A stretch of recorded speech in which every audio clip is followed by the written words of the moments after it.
Radio कथा रत्न। जीवन रहते हम कितने ही वादे करते हैं। कोशिश रहती है कि किए गए वादे को पूरा जरूर करें, लेकिन कई बार समय और परिस्थिति ऐसी भी होती है कि वादा निभाने की कोशिश में जी जान लगा दें, फिर भी वादा अधूरा ही रह जाता है। आज की कहानी में भी एक वादे के ताने बाने में उलझी जिंदगी और इंतजार है। क्या था वादा? आगे क्या हुआ? जानने के लिए सुनिए रेडियो कथा रत्न पर आज की कहानी वादा। इस कहानी की लेखिका है रत्ना रॉय। इसे स्वर रत्ना रॉय और संजय बोस ने दिया है। आइए सुनते हैं कहानी वादा।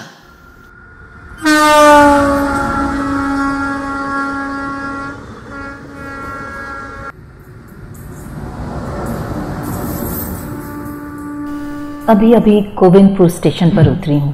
पहली बार स्टेशन पर उतरना हुआ।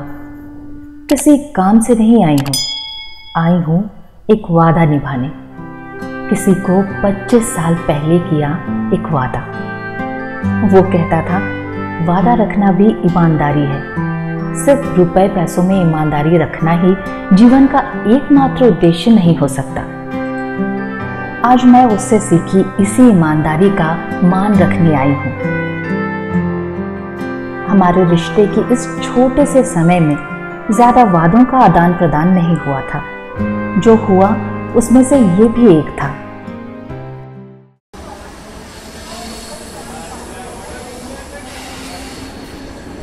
जब मेरी ट्रेन आकर रुकी तो स्टेशन एकदम सुनसान सा था। लगा जैसे मेरे अलावा यहाँ और कोई है ही नहीं। एक चाय वाला तक नजर नहीं आया। इंतजार करना हो तो चाय का साथ सबसे बढ़िया होता है, लेकिन वो भी नहीं।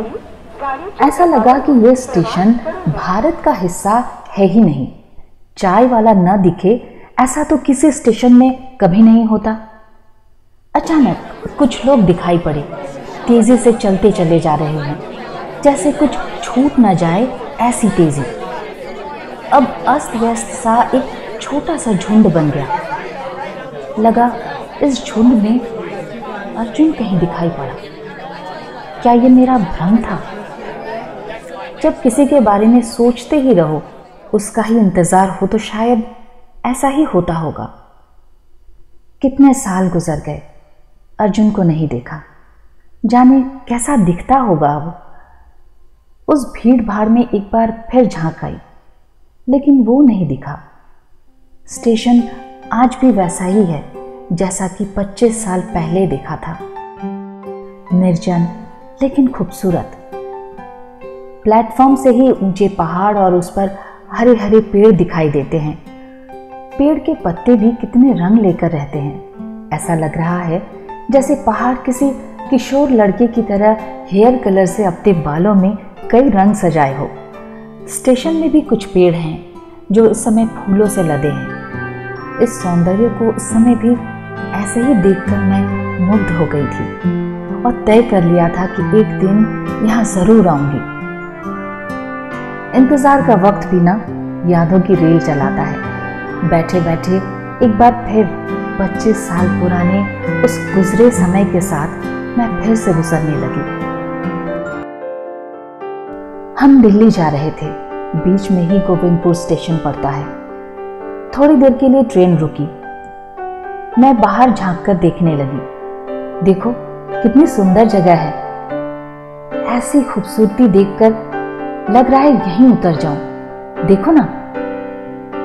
अर्जुन ने झांक कर देखा और बोला, वाह, वाकई बहुत सुंदर है मेधा। ये गोविंदपुर स्टेशन।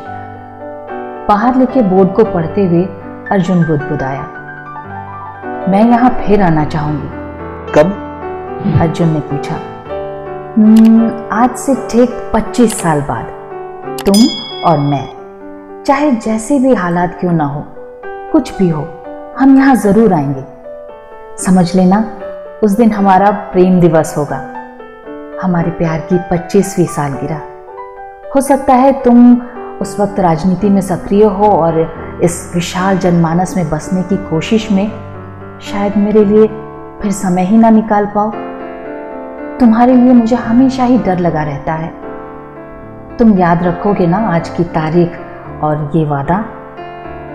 मैं वादा करने पर निभाता जरूर हूं।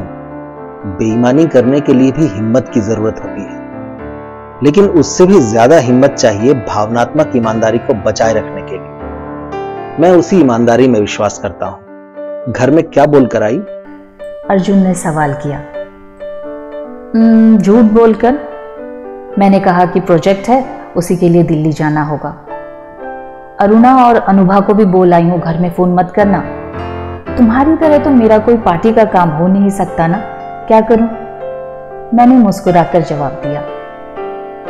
अर्जुन मेरे से 1 साल सीनियर था। कॉलेज में आते ही मैं रैगिंग में फंसी। मैं एक बहुत छोटे शहर की लड़की, बड़े शहर की लड़कियों से अलग हाव भाव और पहनावे की वजह से तुरंत पहचान ली जाती थी, और मुझ में शहरी लड़कियों जैसी न हो पाने का एक हीनता बोध भी था जो मेरे व्यक्तित्व पर भी नजर आता था। सीनियर लड़के लड़कियों ने तरह तरह के सवाल करने शुरू कर दिए और मजाक बनाना भी। मैं लगभग रो ही पड़ी थी। तभी अर्जुन आगे बढ़कर आया और मुझे सबके बीच से बचा ले गया। कॉलेज में उसकी अच्छी चलती थी, स्टूडेंट यूनियन का लीडर था, सभी उसकी बात मानते थे। यहीं उससे मेरा पहला परिचय हुआ। छोटे शहर की लड़की होने की वजह से मुझ में जो जड़ता थी, शायद उसे उसका एहसास हो गया था। उसने धीरे धीरे मेरी हीन भावना को कब मेरे आत्मविश्वास में बदल दिया, पता ही नहीं चला। शायद उसका साथ ही मेरा आत्मविश्वास था।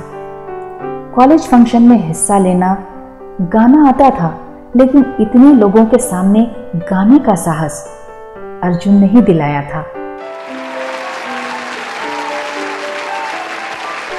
अर्जुन स्टूडेंट यूनियन का नेता था, वामपंथी नेता। मैं हमेशा सोचती कि इतने बड़े कॉलेज में पढ़ने वाले लड़के लड़कियां ज्यादातर अमीर घर से थे, वो कैसे वाम नेता को वोट देते हैं? लेकिन ये भी सच था कि हर बार जीत वाम की ही होती थी। राजनीति में मेरी दिलचस्पी सिर्फ अखबार पढ़ने तक ही थी, पर अर्जुन के साथ ने राजनीति में भी सक्रिय कर दिया। कभी रैली तो कभी धरना देने जैसे कार्यक्रम में अर्जुन के साथ जाने लगी। उस समय मैं कुछ ऐसी हो गई थी कि उसके किसी बात को ना कहने की शक्ति मुझ में नहीं थी। कई बार ऐसा भी हुआ कि पुलिस लाठीचार्ज शुरू कर दी और चारों ओर अफरा तफरी का माहौल। ऐसे में अर्जुन उतनी भीड़ के बीच से मुझे ठीक निकाल कर बाहर ले जाता और सुरक्षित स्थान पर पहुंचाकर फिर से अपनी जगह पहुंच जाता। मैं अर्जुन के लिए अक्सर डरती रहती थी। पता नहीं कब पुलिस की गोली लगे या लाठी या कुछ और। देखते ही देखते मैं कॉलेज से यूनिवर्सिटी पहुंच गई। इतनी सक्रियता के बावजूद मैं अपनी पढ़ाई समय पर पूरा कर लेती थी, लेकिन अर्जुन पढ़ाई पर ध्यान ही नहीं दे पाता था। उसके नोट्स भी मुझे ही दूसरों से कॉपी कर करके उसे देने होते थे। वो बहुत मेधावी था, लेकिन राजनीति करने के लिए उसने अपनी पढ़ाई पर कभी ध्यान ही नहीं दिया। बस हायर सेकेंडरी डिवीजन जितना ही अपना परसेंटेज बनाए रखता था। वो चाहता तो बहुत अच्छे नंबरों से पास करके जॉब भी कर सकता था। किसी अच्छी जगह नौकरी का सुअवसर भी कोई उससे छीन नहीं सकता था, लेकिन उसने सब कुछ छोड़कर राजनीति में ही अपना भविष्य देखा। ये राजनीति भी ना नशा होती है, एक बार लग गई तो फिर छूटती ही नहीं। मैं और अर्जुन कभी अकेले मिले ही नहीं थे। कॉलेज के विद्यार्थियों के बीच ही एक दूसरे के साथ थोड़ा सा बिताया गया समय ही हमारे लिए वो प्रेम भरे दिन थे। एक दिन भी अगर बिना बताए अर्जुन गायब रहे तो मेरा मन भटकता ही रहता।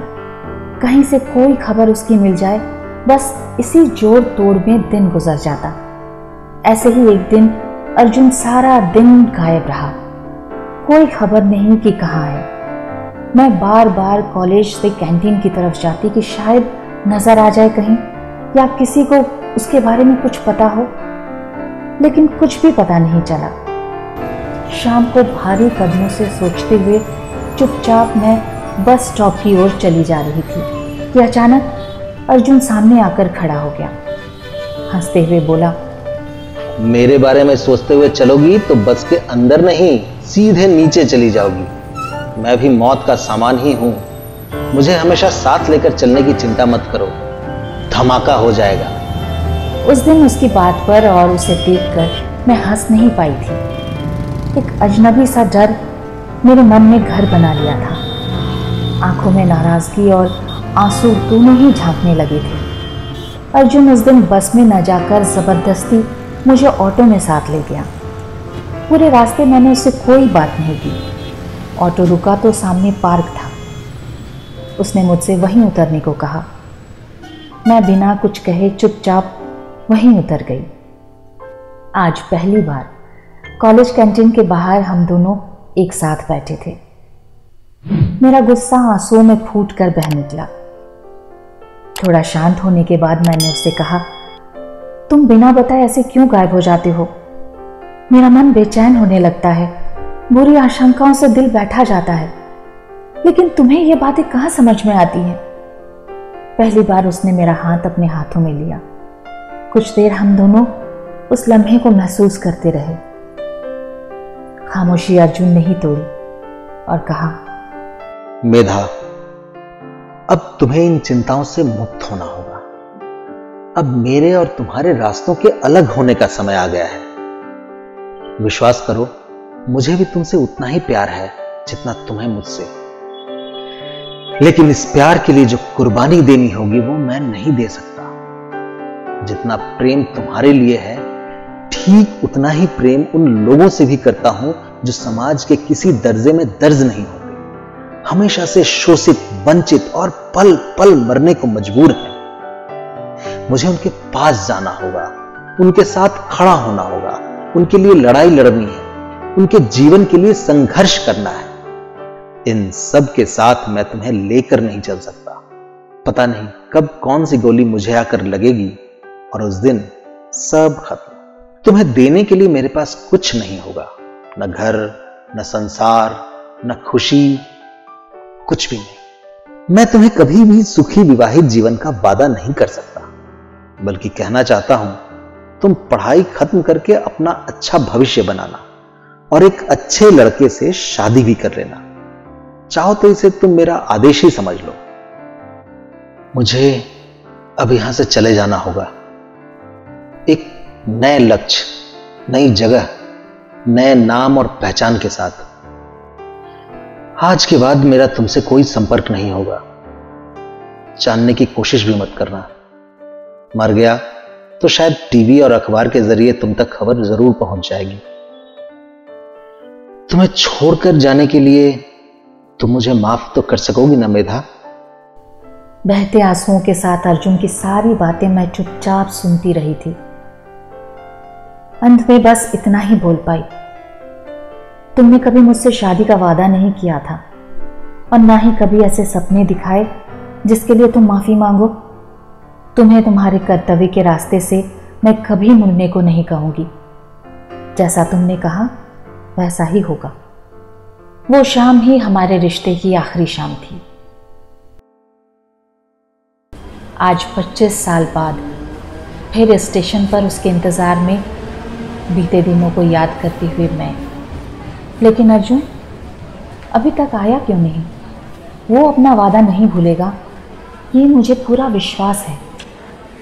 लेकिन फिर क्या हुआ? अर्जुन स्टेशन पर आया होगा या शायद नहीं। हम मिल क्यों नहीं पाए? यही सब सोचते हुए मैं खुद को घसीटती हुई घर वापस आ गई। अपनी उलझनों से बाहर आने के लिए टीवी ऑन कर लिया। खबरें दिखाई जा रही थी कि आज एक उग्रवादी गोविंदपुर स्टेशन पर पकड़ा गया। इस एक खबर से मेरी सारी उलझनों का खात्मा हो गया था। ये कहानी आपको